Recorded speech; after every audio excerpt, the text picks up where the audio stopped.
All right, so I want to bring in now SABC News reporter Jayed-Leigh who's live for us in KwaZulu-Natal following the outreach program led by ministers in hopes of curbing the scourge of gender-based violence. She's in conversation with one of the survivors of GBV who will remain anonymous. Very good afternoon once again to you, Jade.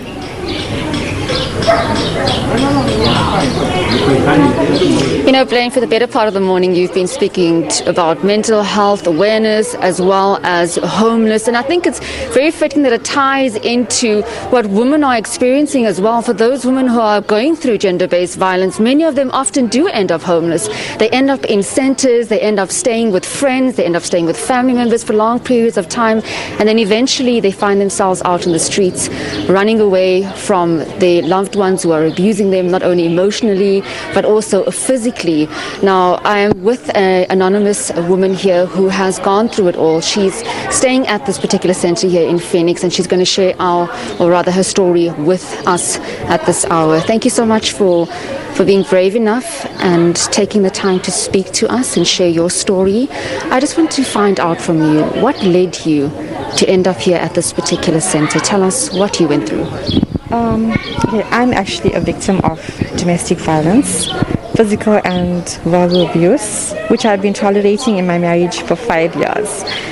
It has been happening in front of my son, who is 3.5 years old right now. And I decided to make that change to actually break the cycle right now, because I don't want history to repeat itself and him to do that in his life to someone else. So I went through the whole process of going to court, getting a domestic protection order against my husband, and my families didn't even want to intervene and help me with anything. So I ended up here in this place of safety and refuge. At any time during that period that you were experiencing domestic violence, were you afraid of your life? Were you afraid for your child's life? Because I mean, surely there was a breaking point that led you to leave. Yes, I was afraid of my safety, because my husband had threatened to murder me and take my life. And he was under the influence of alcohol, possibly even drugs, because he had a history of taking drugs. So I was afraid that he could harm my child and me.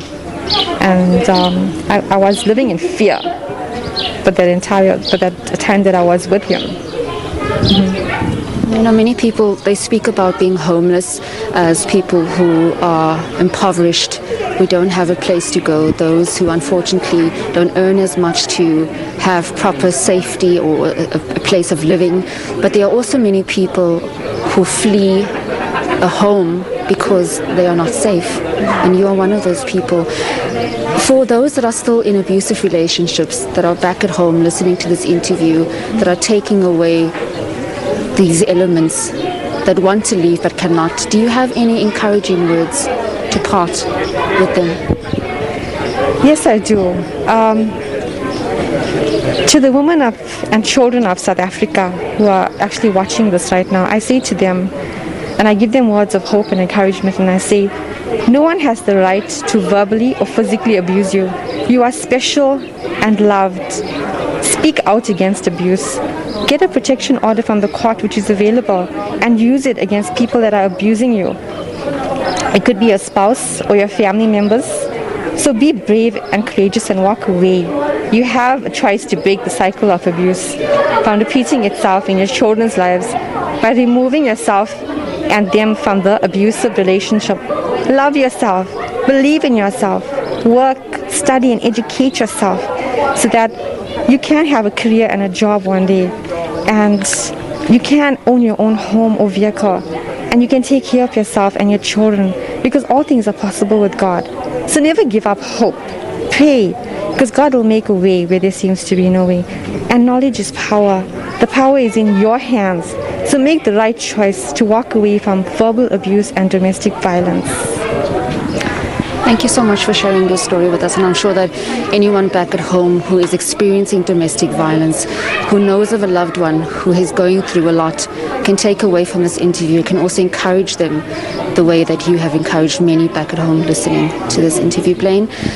With that, it's back to you in studio. We do expect the Minister of Social Development, Lindiwe Zulu, to come to the centre. She will be also addressing the many women that reside here. She has been for the better part of the morning visiting families who have lost loved ones to femicide. She was at Xolile Mkleche's family, as well as Aaron King. You would know if you've been following that story that they were brutally murdered in Kwamashu. Their bodies found 7 days later, shot execution style, and just speaking to those families, supporting them, and I'm sure she'll be doing the very same here with the women who've been experiencing gender-based violence. It's back to you in studio. Jade, there's purpose in her pain, and we can hear it, and I guess there's a blessing in that, because she talks about the reality of what she's going through, and as you say, hopefully it's an encouragement for others who's going through a similar situation. Jayed-Leigh live for us there in KZN Phoenix. Thank you very much indeed for your reporting.